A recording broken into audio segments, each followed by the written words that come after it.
We're talking surviving entrepreneurship tips to staying mentally and physically fit here this morning. And we've been leaning into Colby's story. Man, Colby's just dropping truth bombs left and right here on his struggles. AJ, I know you're joining us right now here. And AJ is our resident psychotherapist here in the lab. He's a strength coach, fitness coach, but most importantly, he's a mental health coach, helping you guys achieve those big ass goals starting from up top here. And AJ, I'm not sure if you heard the beginning of the conversation, but Colby has been through a number of journeys in life where burnout has guys coming through your clinic talking about trying to get through overcoming hustle culture, overcoming my mental challenges and so forth. We're having this big conversation today with Colby around battling mental illness. But I want to throw something else on the table, on the contrarian side of things.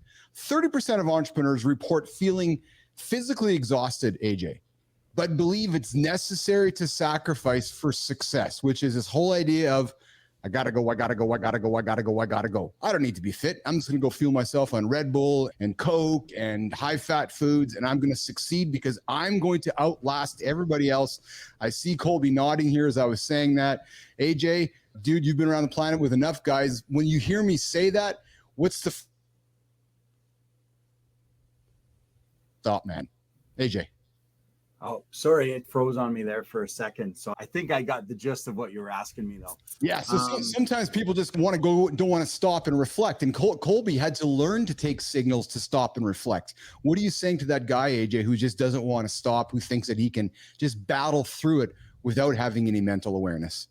Yeah, for sure. I think there's almost like this perceived or this perception that it's part of the process, right? And that because they've heard other stories about other people sharing their stuff. This is what I went through. This is when there's this kind of like badge of honor. Yeah, I remember working 24 hours a day, 7 days a week, never sleeping, never taking care of myself.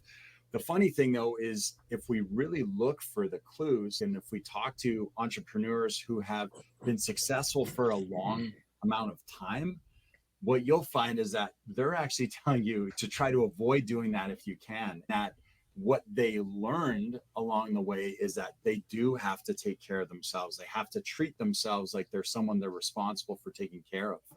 And sometimes we miss that part. We're so infatuated with, hey, how did Keith do this? How did Keith build his first business? When really, if we're really listening to what Keith is saying, hey, yeah, this is what I did to build my first business. But if you really want to know, this is what I learned along the way. And this is what I do now. And I think that's what we should be focusing on more, because when you talk to a lot of entrepreneurs that have had continued success over a period of time, they're not telling you to work 24 hours a day nonstop. Yes. Right? They're telling you, hey, this starts with me in the gym every morning, getting there, taking care of myself, working out, doing stuff like that. But it's almost like we have this perceived notion that there's got to be this badge of honor where we got to go through this really tough time and then we can feel like we're in the club now. Now we've done what the people ahead of us have done. When really it's okay to not do exactly what the people ahead of us are doing. They did it, and hopefully we can learn from it, right? Yes. Colby, when you hear AJ say that, is he just ringing true to you and you're going, yeah, I know, I'm still doing it my way? Or are you using these experiences to keep getting better, especially now that you're a father, right? And we know that we can tell our children, but it's really about what they see. So when you're hearing AJ speak and you're going through your own life experiences, again, a pointed question. Have you learned some lessons from this, Colby? Yeah, absolutely. And that's where I feel I was actually in my mind, I was thinking as AJ was speaking is like using those experiences to help a future generation, whether it's your own kids or in my case, obviously my own kids, they're all young though, 4 and under. But I've had a bunch of entry-level employees in my career, and we would have a marketing agency. They'd be having their client conversations. They'd be stressed out. And my wife over here is actually, she's a nurse practitioner on a pediatric oncology floor. So she, unfortunately, cancer sucks and a kid dies once every 2 weeks, right? A kid. And so not only do I have that as a unique perspective, but my previous burnouts as well. When I had nobody, these people have somebody, they have me now where I can actually speak from experience. And so anytime they would seem overwhelmed, feel overwhelmed, they were always very open with me as well, which I wanted to create because I never had a boss who was very forthcoming and transparent with me. So I wanted to break that cycle as well. But I would just like, marketing is not life or death. I'd probably say it like once a week. Marketing is not life or death, right? You can pick this up tomorrow. If you're not good, you can't be good, right? So it's one of those things where it's almost having my personal experience, which is forcing me to actually inform the next gen. Even shows like this, like I feel honored to share. Okay, it's my story, but this is ridiculously common, right? And so if I can speak up at all to where somebody else can get help, because there is no other way. You don't have to go to a therapist, but you can't do it alone, right? And so whatever it is, if you feel empowered to talk to somebody and be like, I'm not good right now, that is not a shameful act, right? And so what AJ's saying in terms of optimizing and all that sort of stuff, to me, the first thing is identification. You can absolutely get in the gym and you can eat healthier and all that stuff. What's going to preclude all of that? I need to fix stuff. I'm not good. I've identified that this is not the way it has to be. Yeah. Yeah. AJ, some people often say that resilience is overrated. Resilience. Instead, suggesting that you got to constantly just push through it. You got to push through it. You got to push through it. AJ, is there a point when pushing through or pushing for resilience can actually be harmful, perhaps as Colby's life story has made out to be? And as somebody who's in your profession, AJ, what's the sign for the human to identify, which is stop being resilient, pause, look in the mirror, and slow down, and either A, go ask for help, or B, just stop what you're doing? Is there a consistent sign, AJ, that somebody should be made aware of as they're living their life? Yeah, I think it depends on the individual, right? We all have a certain capacity. Great thing about it, though, is that resiliency, it is a learned skill, right? And that's not just an opinion. There's actually evidence now to back that up. We know there's a part of our brain, we call it the AMCC. It's the anterior mid-cingulate cortex. And what it does is actually, when they've studied that area of the brain, they see that people that have been through hard things and come out the other end, people that put themselves in challenging situations on a regular basis, whether it's through working out in the gym or challenging themselves to learn new information. There's a bunch of different ways that we can push ourselves to improve and be better.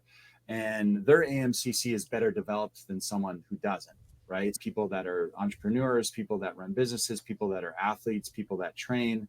They have this area of the brain better developed. This area of the brain, they believe, is attributed to our resiliency, our, people call it mental toughness or grit or whatever you want to call it, but our belief that we can handle hard things and keep moving forward and we can get through challenges, right? So it is a learned skill.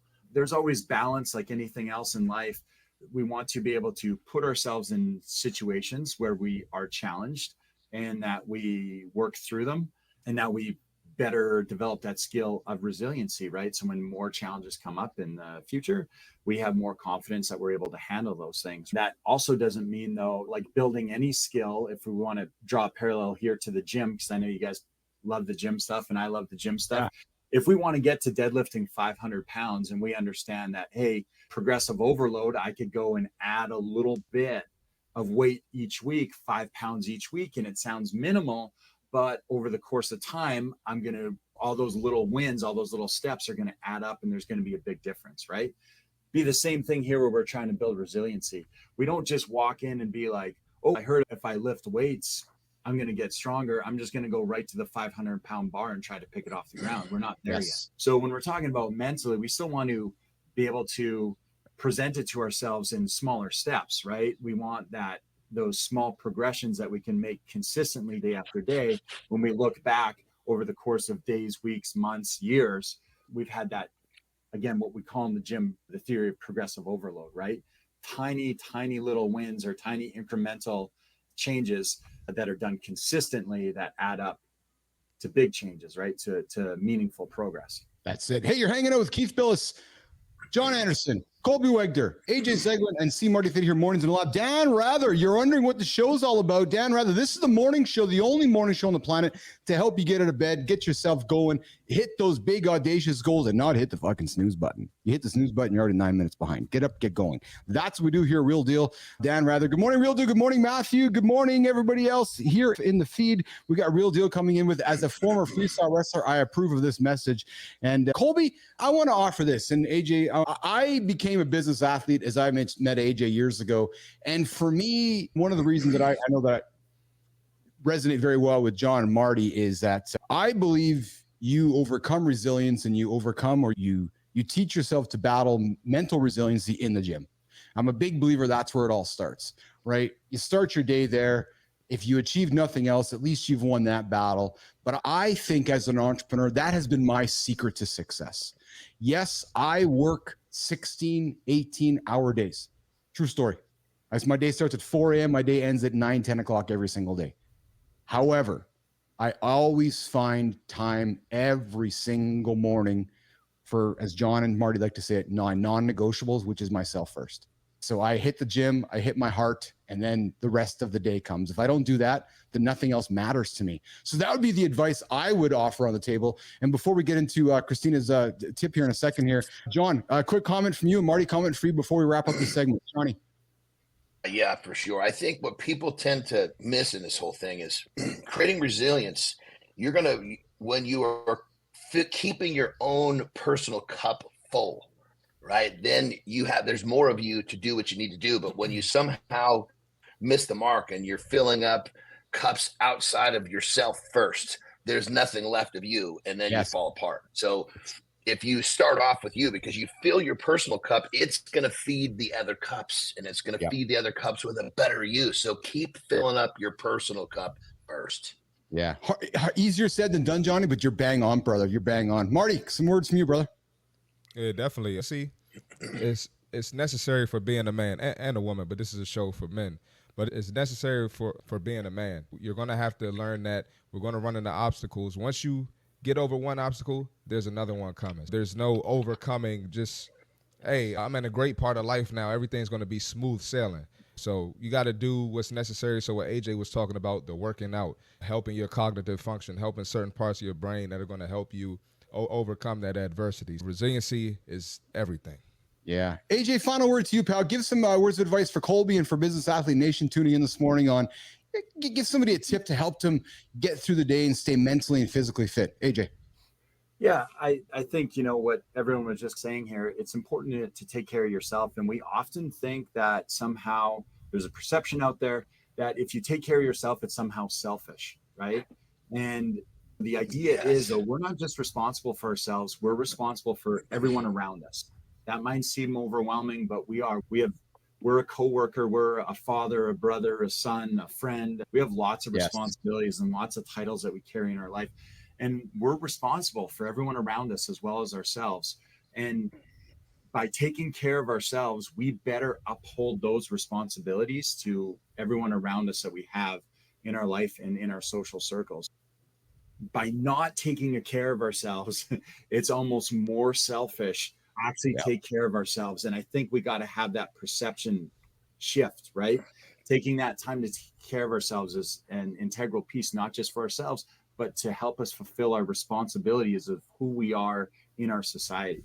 Yes. And as we wrap this segment up, I'm glad you said that, AJ, and Christina, bringing this back to the start of the show. If we are instilling this thought process every single day, we're not waiting 364 days to talk about it once a year. And that to me is this mindset here, which is let's do something about it daily instead of waiting for it. I'll start on Monday. No, start it today. All right, we'll wrap it up this segment with Keith, Jon, Marty, Colby, AJ, and Christina Flynn. We're going to have Brian Bite coming up here quickly. And Dan Rather, I'm glad you're on the show here this morning. I'm just curious, what have you accomplished yet today? Anyways, so AJ, good to have you here this morning, brother. Awesome to have you here every Tuesday and Thursday here with the Mind Fuel with AJ Zeglin. Marty, I'm laughing over here as well.